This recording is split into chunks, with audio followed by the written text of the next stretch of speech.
next time we're in a tree, it'll be down in West Virginia, so I'm excited for that.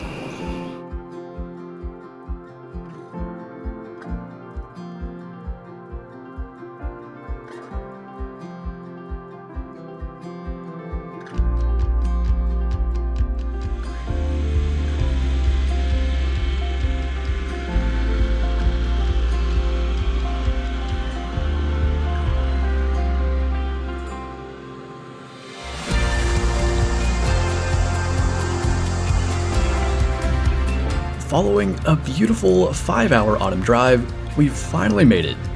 Upon arriving, we met up with Will, jumped in the buggy, and got the grand tour of the property.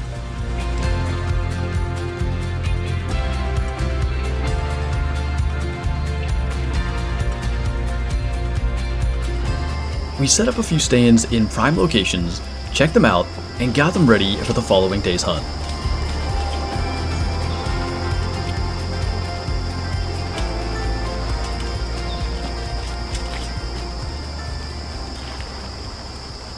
I did it.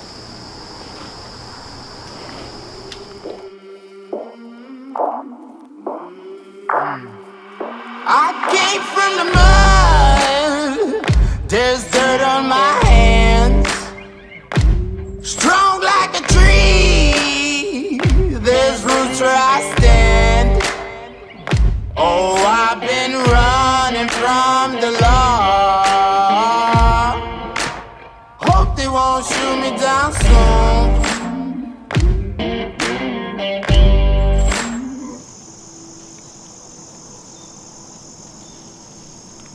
Well, here we are for our first kind of official hunt here at Bottomland Oasis in West Virginia.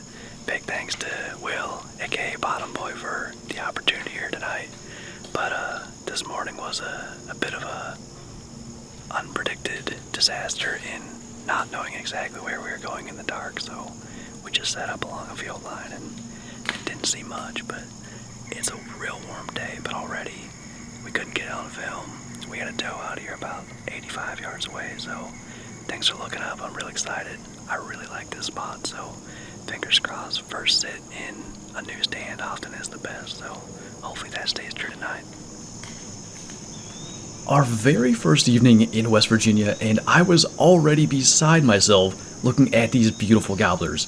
The state's fall turkey season is in, and I'm just hoping they'll walk right down the path.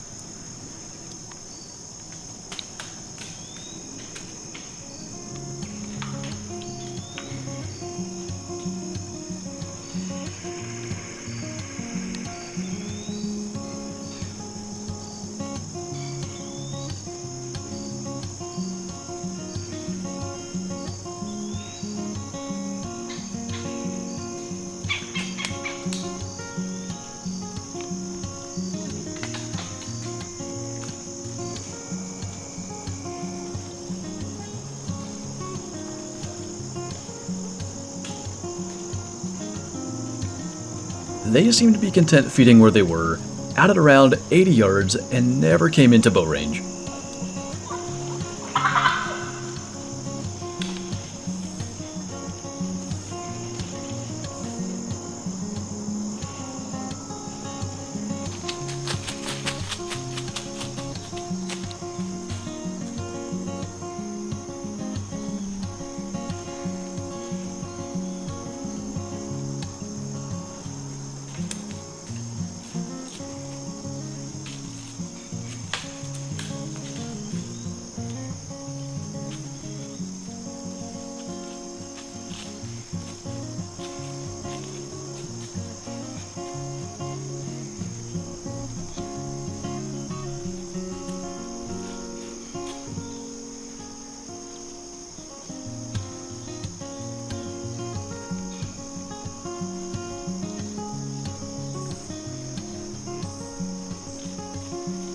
Our evening would end with only one deer sighting, but what a start to our out-of-state hunt.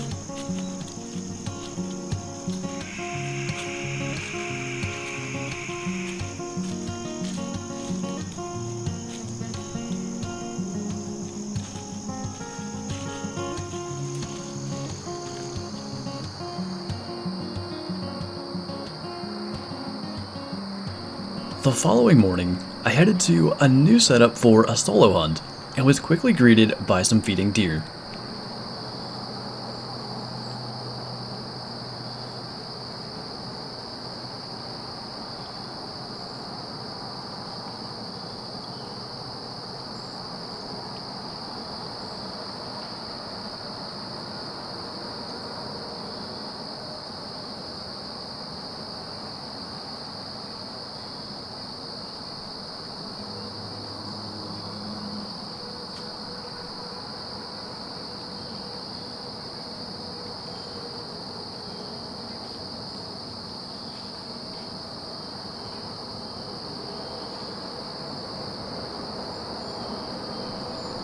They may not have had the antlers that I was hoping to see, but seeing deer nearly in bow range would give me great confidence in this location for the remainder of the trip.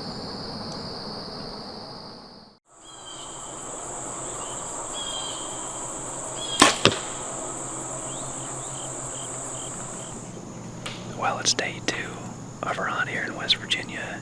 It's Monday, October 11th, and we're back in the same stands we were in last night where we saw all the turkeys and the one deer.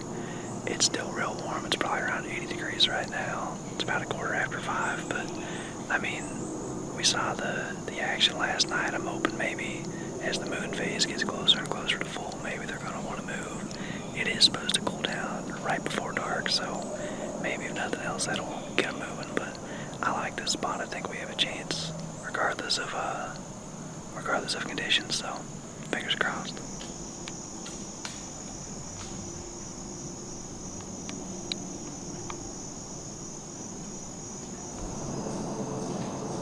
The next thing I know, I look up and see antlers about 100 yards out.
Unfortunately, darkness would win out, and the bucks would never make it into range.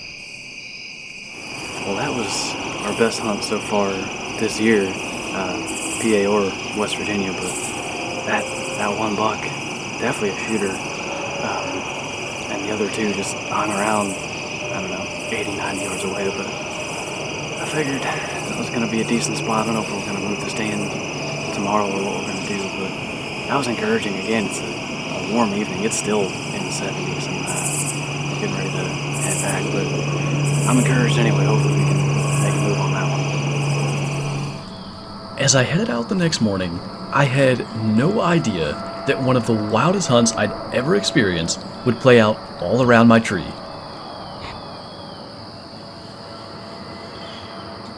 Just behind me, beyond where I can film, are two beautiful gobblers, likely from the flock that we had seen 2 nights ago. They're slowly working their way towards my shooting lane and towards the camera.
Enjoying the meat hunters so far?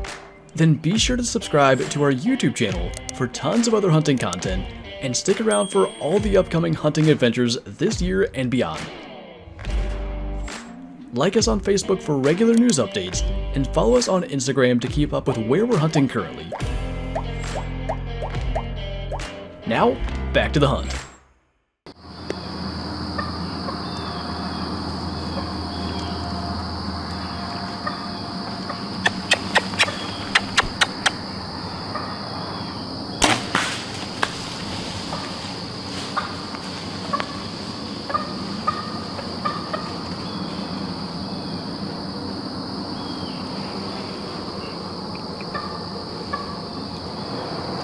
I know that some amount of me getting drawn back was kind of on film, but unfortunately I'm flying solo today, and I couldn't film behind me. I tried, but I had 2 nice gobblers at like 25 yards, just too far, kind of behind me. I'm still hearing them kind of clucking every now and then, so trying to keep the face mask on and be quiet just in case, but a coyote came through. I don't know if I got that on film, and he spooked him out of there. Those were some nice birds, and they just had to come like 10 more yards, and that coyote come through, and it wasn't happening. I'm bummed out I couldn't film more, but just the only place I can is over my shoulder, and that's exactly where it was, so figure, but I'm gonna let Will know what's up. And it was at that exact moment that my camera died, which in and of itself is no big deal. However, I was absolutely devastated as just a moment later, a solid shooter buck walked right down the fence line and unfortunately caught a movement I made checking back over my shoulder for the turkeys. I don't know what I would have done if he didn't see me with my camera being out of commission, but he made that decision for me by bolting. An unbelievable hunt, but very little footage to show for it. For getting the fully charged battery back at camp is a lesson I won't soon forget. I'd eventually climb down and confirm what I already believed to be true. The shot was a clean miss. If there is one bright side, however, it is that when the camera died, I thought the footage was corrupted and lost forever. Luckily, I was able to recover at least a bit of what was an absolutely wild morning's hunt.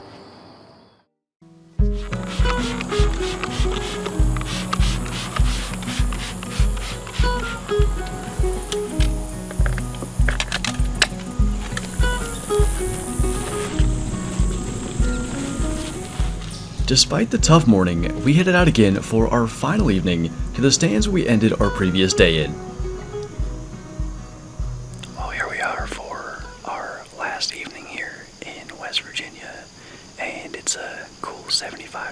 so you can probably guess it's been pretty hot, but it's a little after 5 o'clock now, and I'm actually pretty excited for this evening's hunt.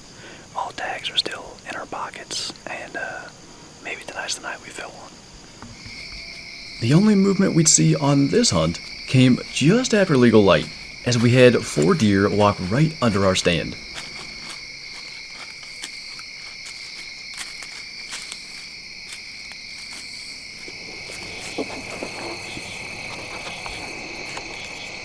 It's just been one of those days. I mean, we sat in there all evening, and of course, right after we had any camera light, we had 4 deer walk literally right underneath us. One actually sniffed the haul rope that Will had on that tree stand. I didn't use it today. I used the one on my backpack, and I mean, you could hear him. I know we couldn't see him, but just timing's been off all day. This morning went the same way. I couldn't get the cameras to work. I filmed some stuff and it died and corrupted what little video footage I had, and tonight's probably just putting an exclamation point on a bizarre day. But we got one more hunt tomorrow morning, and fingers crossed maybe things will all line up finally.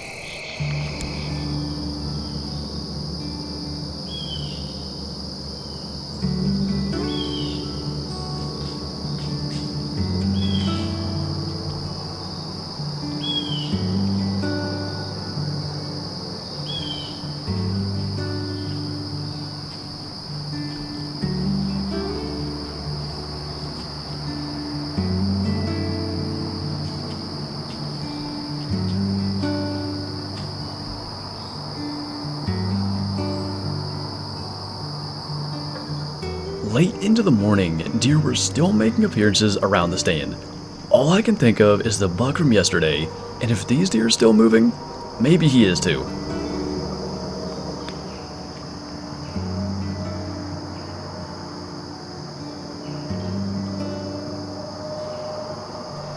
Unfortunately though, these deer would be the last ones I'd lay eyes on in West Virginia in 2021. I packed up and headed back to meet up with Will and Kyla. This morning was a trip, to be honest. I mean, I was staring at the stars for 20 minutes, it felt like, and I even made the comment, I said, oh, it's a clear morning, it's going to get daylight quick, we should probably get in the stand.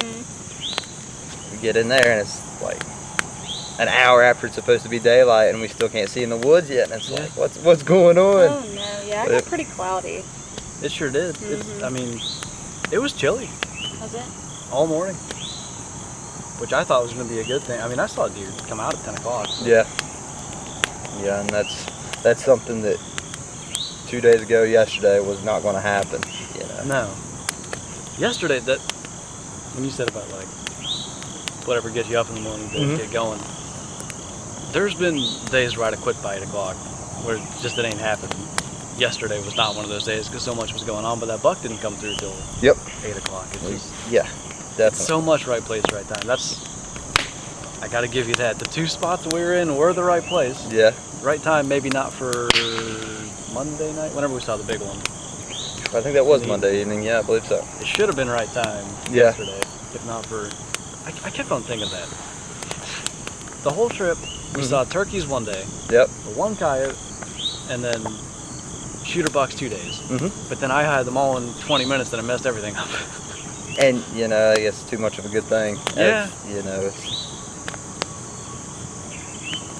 it's quite an experience to get all of those all in at once. I mean, It was. the turkeys and the deer. I mean, but a coyote like that to come and chase them off, and then If I could have got that on film, it would have been neat. Like them flying up, it was cool. yeah, that is something else. I mean, that's just an experience that I've seen coyotes in the woods, I believe, but never anything like that. To come through. That's pretty wild. You know, from what I could tell of the shot, it was nearly straight up and down the way that it was. I've always struggled with shots like that personally, but you know, shooting it, I mean, even a big coyote, you know, it's a pretty small window. Yeah. You know, trying to tuck it in behind the front shoulder there, but oh well. But I'll be honest, I really am glad that you guys got to see some horns while you were here, and some good ones at that, just because when I looked at the forecast when you guys were coming in. I was not encouraged. It was like warm. 82, 83 is the highs. Like low 60s for the lows, upper 50s. So many acorns were falling in the woods. I was just worried that there was going to be no movement and it was going to be miserable hunting. And some of the walks were a little bit miserable. I'm not going to lie, I was sweating quite a bit. Yeah. But you did get to see some deer. Yeah, So I think every hunt, really. every time we went out, other than that first morning, which we saw them with the flashlight walking in. Yeah, when we The first kept morning where finding we didn't have the stand marked or nothing, and just sat on that field line. I think we saw them every single time. That's you know, and whenever this time of year you're hunting heavily massed oak flats, I guess you stand yourself for a pretty good success. But this time of year, they don't call it the October lull for nothing. No. You know, and It's tough hunting. it is, and I think that's where it pays to be a persistent type of hunter and willing to go out on days that you just feel like there's nothing going to be moving. Walk in while it's still a little bit hot and stuff like that to get, be able to get set up and everything like that. So, like I said, I'm just glad you guys got to see some deer. Wish a couple of them would have stepped a little bit closer or out in the open a little bit more, but Yeah, well, told you this already, like as far as the two spots that we were in, we saw shooter bucks, so not sure which you'll consider the biggest compliment, that or the fact that if I could, I'd stay. Like, I'm the biggest homebody, but I'd stay if I could. well, Like, I don't even want to leave. yeah, I I love appreciate that.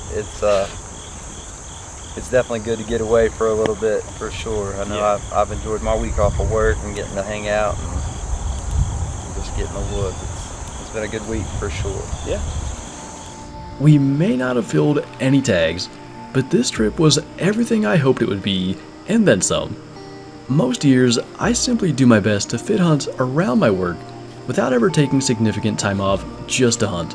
4 days to get away from it all and focus on nothing but hunting was incredibly mentally freeing. I can't thank Will and Jazzy enough for this opportunity. Not only did they graciously provide us with a place to hunt and a place to stay, but they also put us in prime locations that resulted in some of the coolest encounters I've ever had in a tree stand. Thanks again to Will for the invitation. I cannot wait to get together again for another hunt later this year.